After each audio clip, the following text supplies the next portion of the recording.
الحمد لله الذي أرسل رسوله بالهدى ودين الحق ليظهره على الدين كله ولو كره المشركون. أشهد أن لا إله إلا الله وحده لا شريك له وأشهد أن محمدا عبده ورسوله. Amma ba'. Hadirin mukminin, tuan-tuan muslimin muslimat yang dirahmati oleh Allah Azza wa Jal. Pertama dan selama-lamanya kita memanjatkan rasa syukur kepada Allah Subhanahu wa ta'ala kerana dengan izinnya kita dapat pada malam ini bertemu pada malam yang ke-29. Seperti mana yang telah kita lalui dalam siri-siri yang sebelum ini, kita bercakap tentang 10 orang sahabat besar baginda Nabi yang terkenal sebagai 10 yang dijamin syurga.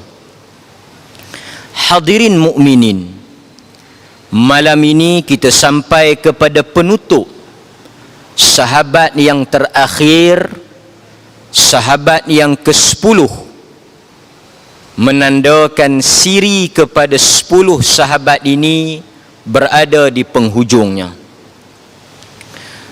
Tuan-tuan, sesiapa yang mengikuti daripada awal cerita 10 orang sahabat besar ini, kita akan mendapati ada persamaan di antara mereka. Kita mendengar dengan penuh rasa seronok bagaimana orang yang belum menemui Tuhannya diambil nyawanya sebelum diputuskan di atas timbangan mizan. Baginda Rasul telah menjamin kedudukan mereka di dalam syurga.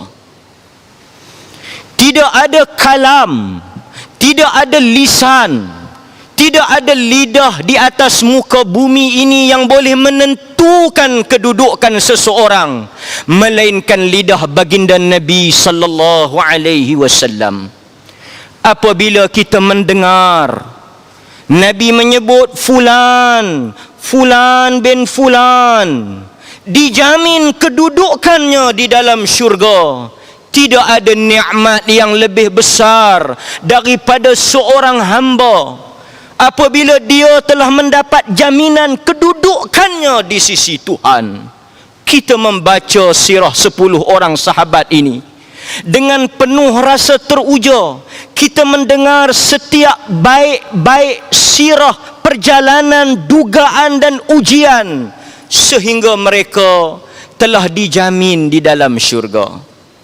Tetapi hadirin mukminin, apabila kita bercakap soal 10 ahli syurga, dan pada malam ini kita akan bercakap tentang salah seorang yang sangat besar, Abu Ubaidah Al-Jarrah radhiyallahu an, sehingga Nabi menyebut sesungguhnya pada setiap Nabi dan umat itu ada orang yang terpercaya, ada orang yang paling amanah, dan orang yang paling amanah dan orang yang paling dipercayai oleh Allah dan Rasulnya tidak lain dan tidak bukan Abu Ubaidah Amir ibn Jarrah radhiyallahu an.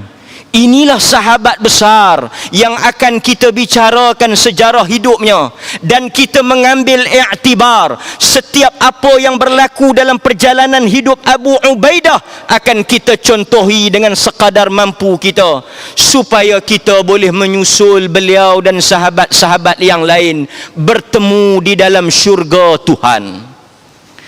Sebelum saya nak bercakap berkaitan dengan Abu Ubaidah Al-Jarrah, amin hadhil ummah, orang yang paling amanah dalam umat ini, saya nak mengambil kesempatan dalam ruang yang sangat singkat ini untuk saya memberi satu sorotan secara ringkas daripada Abu Bakar As-Siddiq radhiyallahu an sehinggalah kepada sahabat yang terakhir yang akan kita bincang pada malam ini.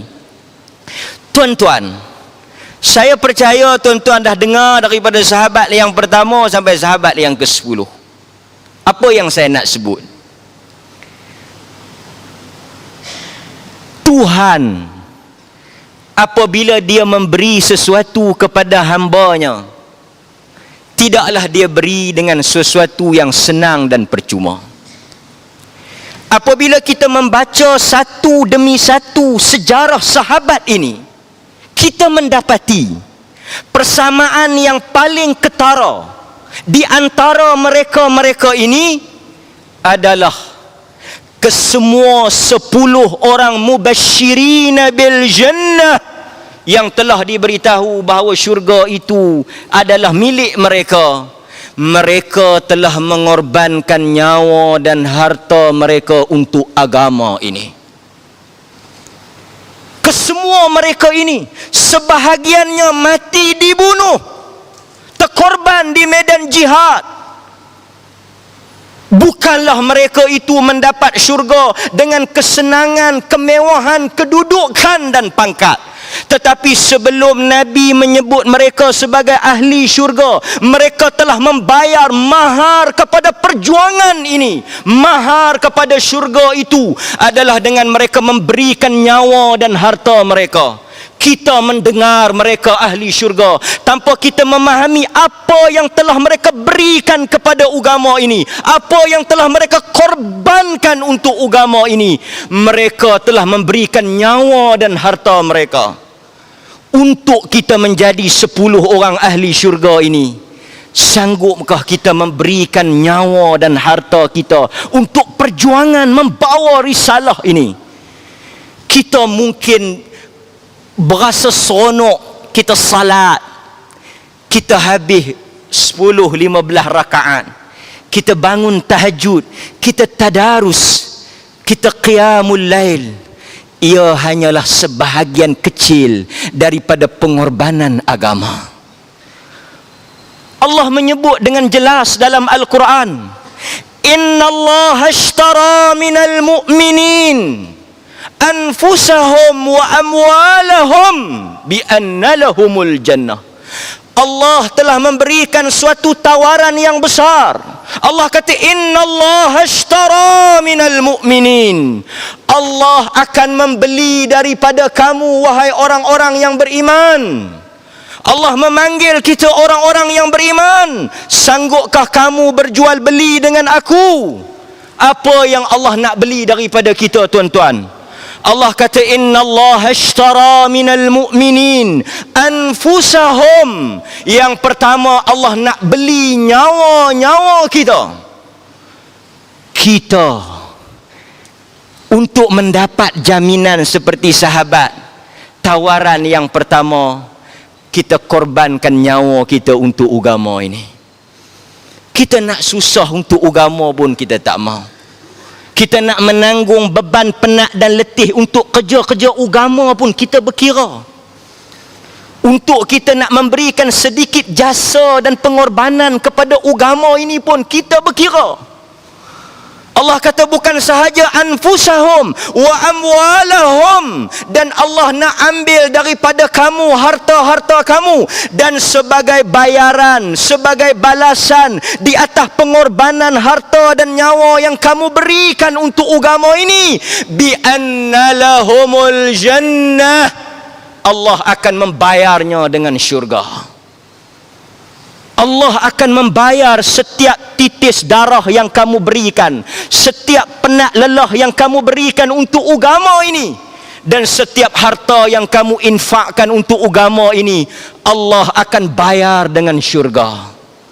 Ke-10 orang sahabat ini telah memberikan nyawa dan harta mereka Sebahagian mereka mati mempertahankan agama. Daripada orang yang asalnya kaya, apabila memeluk Islam, mereka menjadi orang yang paling miskin. Kita mendengar Abdul Rahman bin Auf daripada kalangan 10 orang ini. Kita mendengar Uthman bin Affan. Mereka tokoh besar yang mempunyai harta. Tetapi apabila mereka masuk dan dalam Islam bersama dengan Nabi sallallahu alaihi wasallam, setiap ringgit dan wang yang mereka miliki, mereka berikan kepada agama ini. Sebab itu bukan suatu perkara yang sia-sia kita nak suruh tuan-tuan dengar cerita orang dah mati. Ke-10 mereka ini telah meninggal dan telah bertemu dengan Tuhan. Kenapa kita suruh kita semua dengar dan mengaji cerita-cerita mereka? Kerana kita nak ambil apa yang mereka buat, sehingga Tuhan telah sebut sebelum mereka mati mereka ahli syurga. Marilah tuan-tuan dalam kesempatan ini, sebelum kita membaca kisah Abu Ubaidah ini, kita menyahut panggilan dan seruan Tuhan. Allah telah memanggil kita, ya ayyuhalladzina amanu hal adullukum ala tijarah tunjikum min azabin alim tu'minuna billahi wa rasulih wa tujahiduna fi sabilillahi bi amwalikum wa anfusikum dzalikum khairul lakum in kuntum ta'lamun yaghfir lakum zunubakum wa yudkhilkum jannatin tajri min tahtiha al-anhar wa masakin at-tayyibah ومساكن طيبة في جنات عدن ذلك الفوز العظيم وأخرى تحبونها نصر من الله وفتح قريب. Allah telah memberikan suatu tawaran kepada orang yang beriman. Apakah tuan-tuan dan saya sanggup untuk kita sahut panggilan ini? Ya ayyuhalladzina amanu, wahai orang yang beriman, hal adullukum ala tijarah, mahukah kamu semua, kata Tuhan, aku berikan suatu perniagaan, tijarah, suatu bisnes yang mana jika kamu untung dalam perniagaan ini, tunjikum min azabin alim, perniagaan ini akan menyelamatkan kamu daripada api neraka. Perniagaan yang aku ingin ajak kamu bersama-sama ini, keuntungannya tunjikum min azabin alim, akan menyelamatkan kamu daripada azab yang pedih. Wa yudkhilkum jannat, dan Allah akan memasukkan kamu ke dalam syurga yang mengalir di bawahnya sungai-sungai. Wa masakin at-tayyibah, dan ia adalah tempat tinggal yang sebaik-baiknya. Apakah perniagaan yang Tuhan nak ajak kita itu? Apakah perniagaan yang Tuhan tawarkan untuk kita? Tu'minuna billahi wa rasulih wa tujahiduna fi sabilillahi bi amwalikum wa anfusikum. Yang pertama, kamu beriman kepada Allah dan hendaklah kamu sanggup untuk berjuang dan berkorban harta kamu, nyawa kamu. Tuhan kata apa? Wa tujahiduna fi sabilillah bi amwal, dengan harta benda kamu. Sebab itu kesemua sahabat yang dijamin syurga, tidak ada langsung dalam diri mereka cinta kepada dunia. Tuan-tuan, kita sebut Abu Ubaidah. Kita tengok apa dia buat. Abu Ubaidah Amir Ibnul Jarrah radhiyallahu anhu. Saya cerita sikit, tak ambil masa lama, sikit. Pertama, dia antara orang yang awal masuk Islam. Itu nombor satu. Dia masuk selang sehari selepas Abu Bakar masuk. Dia masuk atas dakwah Abu Bakar As-Siddiq. Tuan-tuan, apa hebatnya orang masuk Islam awal ni? Allah menyebut di dalam Al-Quran surah Taubah ayat 100. Hebatnya Abu Ubaidah ini bukan semata-mata dia ahli syurga, dia antara orang yang paling awal menerima dakwah Islam dan masuk Islam. Ketika mana ketika itu Nabi ditolak oleh orang bukan Islam. Tuan-tuan, masuk Islam selepas Nabi menang, masuk Islam selepas Nabi kuat, masuk Islam selepas Nabi tawan kota Mekah, tak sama kedudukannya dengan masuk Islam pada peringkat awal. Ketika Nabi mula membawa perjuangan ini, berapa orang saja yang percaya dekat Nabi, berapa orang saja yang ikut Nabi? Quran menyebut mereka ini sebagai as-sabiqunal awwalun. Sebab itu bila kita sebut nama Abu Ubaidah Al-Jarrah, di hujungnya kita sebut radhiyallahu an. Di atas dunia ini kita mungkin besar dengan gelaran Datuk, Tan Sri. Kita mungkin ada gelaran Tun, gelaran-gelaran yang hebat. Orang memanggil kita yang berhormat, orang memanggil kita dengan gelaran-gelaran yang megah. Tetapi kesemua gelaran itu tidak ada nilainya di sisi Tuhan. Tidak ada langsung pertimbangan Tuhan pada kedudukan yang kita ada di dunia ini. Tetapi Tuhan akan memanggil kita, dan Tuhan akan menyebut kita dengan gelaran yang Dia bagi. Apa gelaran yang Dia bagi pada sahabat? Was-sabiqunal awwalun minal muhajirin wal ansar radhiyallahu anhum wa radu'an. Mereka yang pertama, as-sabiqun awwalun, mereka yang pertama, inilah generasi sahabat. Sebab itu bila kita kempen, kita ajak manusia balik kepada Allah dan Rasul, kita katakan hendaklah balik kepada Allah dan Rasul mengikut jalan sahabat, mengikut kefahaman sahabat. Kerana tidak ada manusia yang lebih faham agama ini melainkan sahabat. Sehingga Tuhan kata radhiyallahu anhum wa radu'an. Tuhan telah memberikan gelaran yang besar pada sahabat ini. Radhiyallahu anhu, Tuhan redha kepada mereka. Apa lagi yang kita cari dan apa lagi yang kita dambakan selain daripada keredaan Tuhan? Abu Ubaidah salah seorang daripada yang awal masuk Islam. Dia orang yang hebat. Nabi apabila datang rombongan daripada Najran, Yaman, Kristian, mari jumpa Nabi, mereka baru masuk Islam.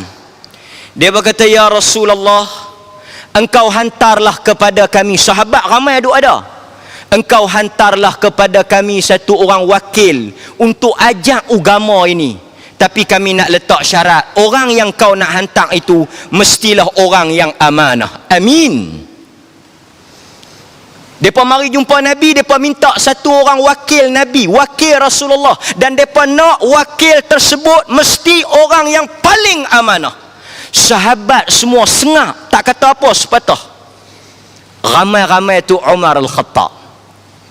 Umar sangat sayang Abu Ubaidah. Saya kita cerita pengalaman daripada dua.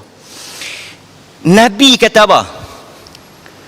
Nabi kata la ab'athanna, sesungguhnya aku akan hantar rajul, seorang lelaki amin, yang sangat amanah, haqqa amin, yang benar-benar amanah. Tak ada orang yang lebih amanah daripada lelaki-lelaki ini. Tuan-tuan, Nabi tak sebut nama tau. Nabi kata la ab'athanna rajulan, aku akan hantar satu laki-laki yang sangat amanah. Nabi sebut apa? Haqqan, yang sangat-sangat amanah. Sahabat tuan-tuan bila dengar Nabi puji laki-laki ni, dia kata apa? Antaranya Umar, dia cerita, dia kata apa? Aku tak teringin langsung jawatan ni. Aku ni tak berapa nak suka jawatan ni, lantik-lantik jadi wakil Nabi ni. Tapi bila aku dengar Nabi puji laki-laki tu, aku berdoa, akulah orang yang Nabi akan hantar esok. Semua sahabat bila dengar Nabi kata rajulan amin, haqqa amin, lelaki yang sangat amanah, yang benar-benar amanah, mereka kata apa? Aku dah. Masing-masing semua doa, akulah esok Nabi tunjuk, akulah orang yang Nabi nak hantar. Sahabat semua mai esok ni, waktu Nabi nak hantar balik tu, tak tahu siapa Nabi nak kata. Umar kata, mudah-mudahan Allah pilih aku. Habis semayang tuan-tuan, dalam riwayat kata Nabi pusing cari satu orang. Dia pun tengok siapa Nabi nak tunjuk ni. Pasal kalau Nabi tunjuk dia, dialah lelaki yang haqqan amin, yang sangat amanah. Tak ada orang lebih amanah daripada Nabi, tuan-tuan. Kita mungkin orang puji, saya tuan-tuan mungkin orang puji, tapi pujian orang di atas apa yang mereka nampak. Kita mungkin pada pandangan sebahagian orang hebat, pada pandangan orang seorang yang hebat, seorang yang alim, seorang yang wara'. Pandangan manusia pandangan yang sangat dangkal. Kita hukum satu orang di atas apa yang kita tahu. Tetapi pengiktirafan lelaki ini datang daripada lidah Nabi. Nabi kata, mana Abu Ubaidah Al-Jarrah? Nabi kata, mana Abu Ubaidah Al-Jarrah? Dialah orang yang aku akan hantar untuk menjadi wakil aku. Ketika itu semua sahabat tahu lelaki yang Nabi maksudkan haqqa amin, Abu Ubaidah Al-Jarrah. Subhanallah. Bukan Umar, bukan Abu Bakar Siddiq, bukan Uthman, bukan Ali, bukan Khulafa Ar-Rashidin, tapi Abu Ubaidah Al-Jarrah. Kita sambung sikit tuan-tuan. Pada zaman Umar, dia dilantik sebagai gubernur di Syam. Dia asalnya tentera. Bila dia lantik, tuan-tuan, gubernur ni lebih tinggi daripada tentera lah. Gubernur ni kira kita panggil raja lah. Gubernur Syam, dan dia mati di Syam. Syam ni Jordan. Saya pergi tengok dia punya makam. Sekali saya cerita betapa hebatnya makam dia. Dia panggil Darih. Tak kita cerita tentang dia mati tu. Kita cerita dia dilantik oleh Umar jadi gubernur.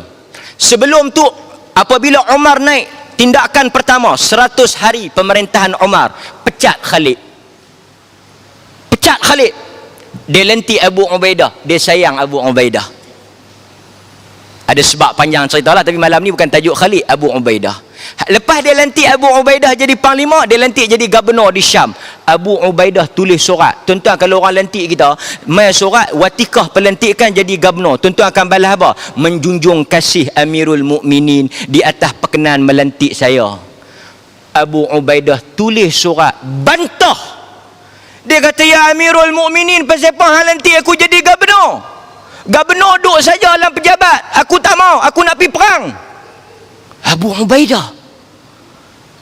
Kalau kita tuan-tuan, daripada medan perang yang pi belum tentu balik tu, dia jadi gubernur duduk dalam bilik sengak-sengak jadi pemerintah.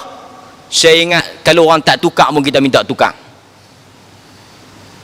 Abu Ubaidah, yang mana jiwa dia cinta kepada mati. Sekali tuan-tuan, dia minta mati.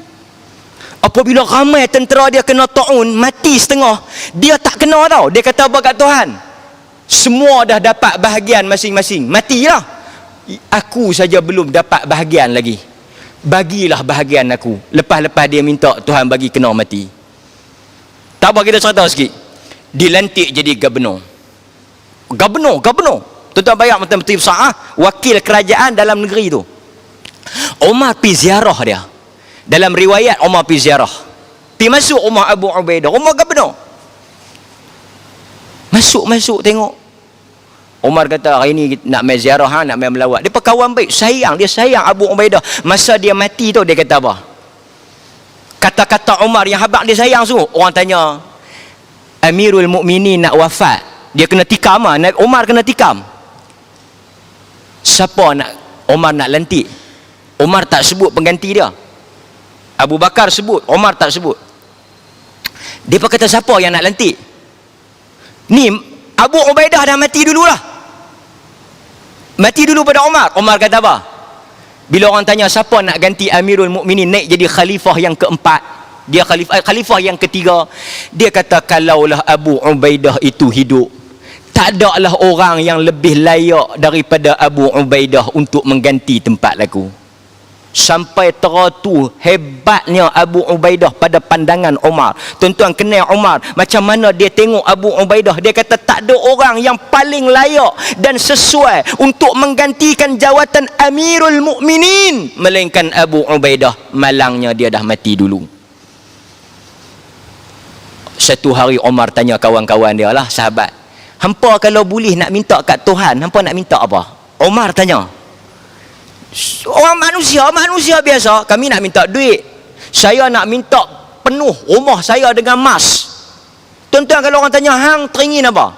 Tuan-tuan ke habak, teringin kereta, teringin rumah, teringin duit, teringin benda biasa. Apa Umar teringin? Umar kata, kalaulah Allah mengizinkan aku untuk berangan-angan, la atamanni, kata Umar, kalaulah Tuhan bagi peluang untuk aku bercita-cita, aku sangat berharap rumah dan bilik aku dipenuhi mamlu'ah, dipenuhi oleh lelaki-lelaki seperti Abu Ubaidah Al-Jarrah. Pelik, tuan-tuan. Dia kata, aku harap Tuhan penuhkan rumah aku, penuhkan bilik aku dengan lelaki seperti Abu Ubaidah. Tak ada lelaki sehebat dia. Umar pergi rumah dia, Umar komplain sikit lah. Umar kata, hang ni pasal apa? Gubernur. Dan memang benda tu salah. Tak ada apa aku tengok dalam rumah hang. Yang ada pedang sebilah, pinggan sikit, gelas. Tak ada kerusi ke, tilam ke, apa ke. Kan? Gubernur, kediaman gubernur. Tuan-tuan, Parsi mai cari Abu Ubaidah. Tanya sahabat, mana satu gubernur? Sahabat kata, tu hok duduk atas lantai.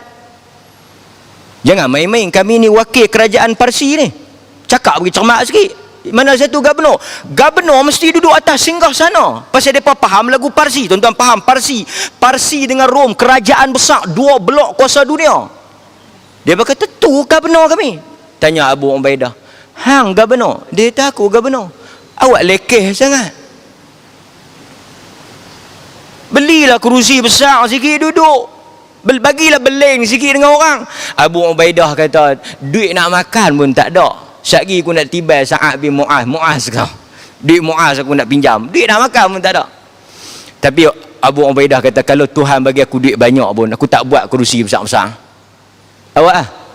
Kalau aku buat kerusi besar, aku duduk dengan megah, tetapi di sisi Tuhan aku tak ada nilai. Dengan orang yang duduk di bawah mungkin mulia di sisi Tuhan.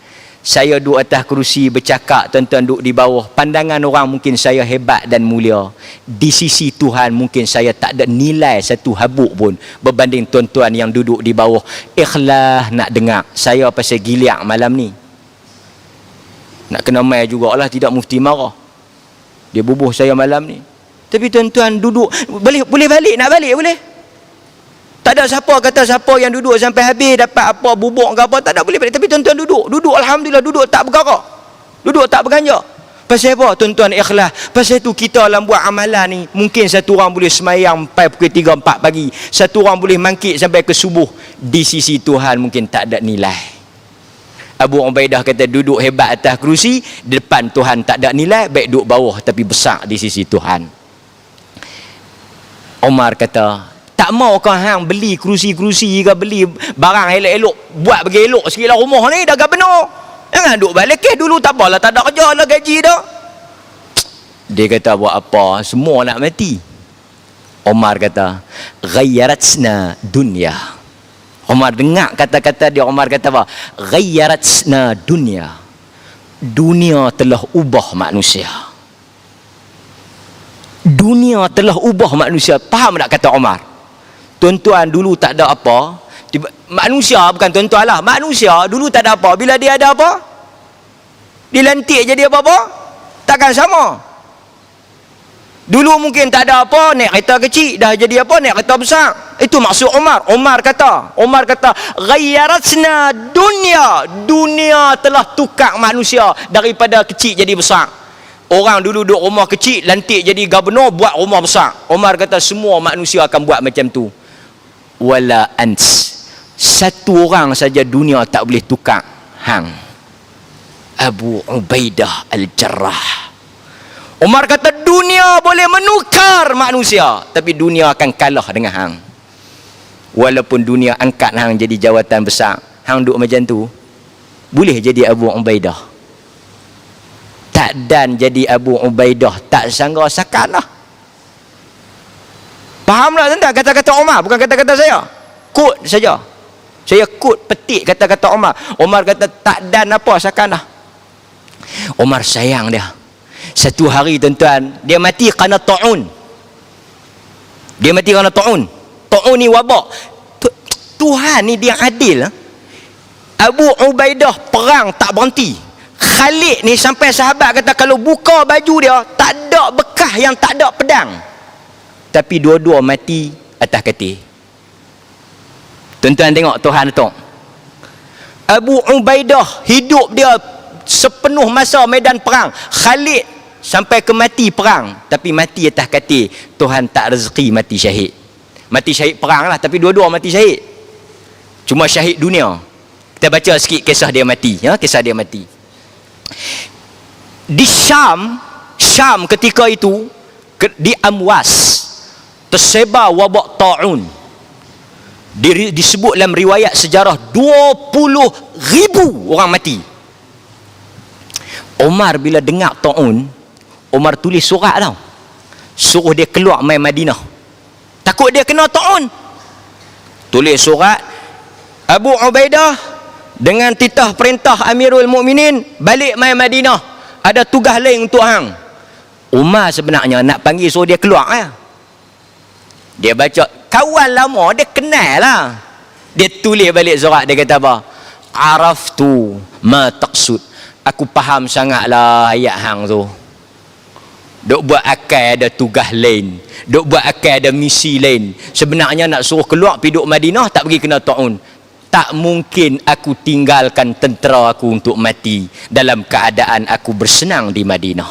Tak mungkin. Itu bukan Abu Ubaidah. Tuan-tuan, kalau tuan-tuan jadi pemimpin, kena wabak, tak ada wabak, terbang dulu. Mana pi pemimpin kita? Mana pi pemimpin kita? Yang nak mati ni kok bawah Pasal tu kok bawah ni jangan duk sakan sangat. Pak ujung-ujung ni sakan pelik pula. Hak di atas tu tak ada apa. Hak di atas tu makan duk bergelak. Oh disakan beratus bau air sekali. Jadi apa-apa hak ujung ni kenal pun tak. Lah duk pakat teriak tepi dinding, teriak tepi guri. Dulu kita duk pasang poster, lah dia jadi menteri kenal kita pun tak. Cerdik ya. Dunia telah menukar manusia. Dunia telah menukar manusia. Saya tak ada apa pasal itu saya boleh kata. Saya pun belum tentu. Kalau menang, mungkin saya tak kenal tuan-tuan. Pasal apa? Kalau tuan-tuan amboi ustaz tak kenal kami, ghayyaratna dunia. Dunia telah tukar kita. Tak dengar Umar kata? Bukan Abu Ubaidah, Abu lain. Dia tak pergi tuan-tuan. Tentera dia semua kena ta'un, dia tak kena. Dia kata, wahai Tuhan, bagilah habuan aku. Sebab Nabi kata, man mata fit ta'un fahuwa syahid. Nabi kata siapa mati kerana ta'un, dia syahid. Akhirnya dia mati. Tuan-tuan kalau pergi ke Jordan kubur dia. Kubur dia ni saya nak habaq pergi. Saya pergi di Jordan. Ulu Banat tu. Naik bat lama. Satu kampung mana halatah tu. Di Jordan. Makam, ada masjid Abu Ubaidah, ada makam dia. Sahabat besar asal Mekah hijrah ke Madinah, mati di mana? Mati nu di ulu Jordan nu. Pasal apa tuan-tuan? Kerana membawa risalah Islam. Kita duk dengar 10 malam dah semua syurga. Tersandak dengar kawan nu syurga, kawan ni syurga. Balik lena esok mangkit subuh, apa nak jadi dengan hampa lantak pilah. Tu imam kata kita nak gotong royong masjid nak raya, minta maaf lah tu imam, orang lain banyak lagi. Baru gotong royong pun balok nak masuk syurga lagu mana. Nak pi duk mati ulu Jordan lagu mana. Nak tinggal rumah pun sayang. Buh sikit-sikit tuan-tuan di malam-malam akhir. Esok pagi saya dah peluang lagi subuh. Cantik. Jaga, esok lagi panas. Malam ni baru perangat. Tuan-tuan tak mau panas, mayang masjid lain. Esok tajuk akhirat nak tutup Ramadan, nak tutup buku lah. Abu Ubaidah mati dalam keadaan dikuburkan di hujung Jordan kerana Islam. Depa tuan-tuan ni Nabi habaq awal ke sayuk? Depa ni ahli syurga. Nabi habaq. Tuan-tuan kalaulah tuan-tuan bayang kita lah. Kita ni satu orang mai habaq. Dia tahang ni ahli syurga. Agak-agak tuan-tuan nak mai tarawih. Agak-agak tuan-tuan saya pun tak mai dah. Insya' saya buat tu pun pasal wajib. Kami tanya tak pi ke tarawih abang? Ni nak pi apa? Hang nak buat apa lagi? Hang nak pi teruk-teruk apa tarawih? Ahli syurga dah. Tuan-tuan, Nabi dah sebut dah apa? Nabi dah sebut dah ahli syurga. Sepatutnya ahli syurga buat apa? Ahli syurga pi melancung, bazar Ramadan, jalan, sembang muhung. Yang lagu tuan-tuan ni yang kena sembahyang sakan sikit pasal apa? Tak ketahuan ahli apa lagi. Tapi peliknya orang yang sudah dijamin syurga, yang sudah ada seat maq'ad, tempat duduknya dalam syurga, tak duduk sengap tuan-tuan untuk agama.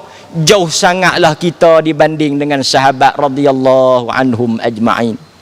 Sebagai penutup tuan-tuan, saya nak sebut sikit lah. Sakan dah Abu Ubaidah, sakan tuan-tuan, nak jadi ahli syurga. Tapi saya bukanlah nak suruh. Saya lagi balik duk pergi tetok pok pula. Dah lah nak cerita Abu Ubaidah. Dia pergi perang Badar. Perang Badar tahu perang Badar? Perang Arab Quraisy yang ikut Nabi lawan dengan adik-beradik mereka daripada Mekah. Mereka pakat dengan Ansar nak pergi lawan tu dengan siapa? Satgi hok nak main perang tu pok menakan abang. Abu Ubaidah masuk Islam, pok dia tak masuk Islam. Abdullah ibnul Jarrah, pok dia. Kapiak-kapiak pun Abdullah tu nyawa main. Ahli Badar ni hebat tak hebat? Siapa yang pi perang Badar, buat apa dosa pun Tuhan tak kira dah. Lain kali kita cerita bab Badar. Sakana Badar, sahabat tak sama. Ranking nombor 1 di hujung nama tu Abu Ubaidah Al-Jarrah Al-Badri. Al-Badri tu maksud dia pi perang Badar lah. Kalau pi perang Badar ni tak payah duk buat apa pun Tuhan ampun dah. Hebat tak? Sahabat kata, di antara orang yang dia tetak kepala terbelah dua, Abdullah pak dia ke diri. Nak buat macam mana? Perang. Dalam sejarah sebut apabila apabila Abu Ubaidah Amir bin Abdullah ni turun pi, pak dia mai. Pak dia mai. Tuan-tuan, kita bukan boleh duk pegang lah. Pi tepi. Bukan boleh duk keluar. Oi, pi tepi. Aku nak tetak orang lain.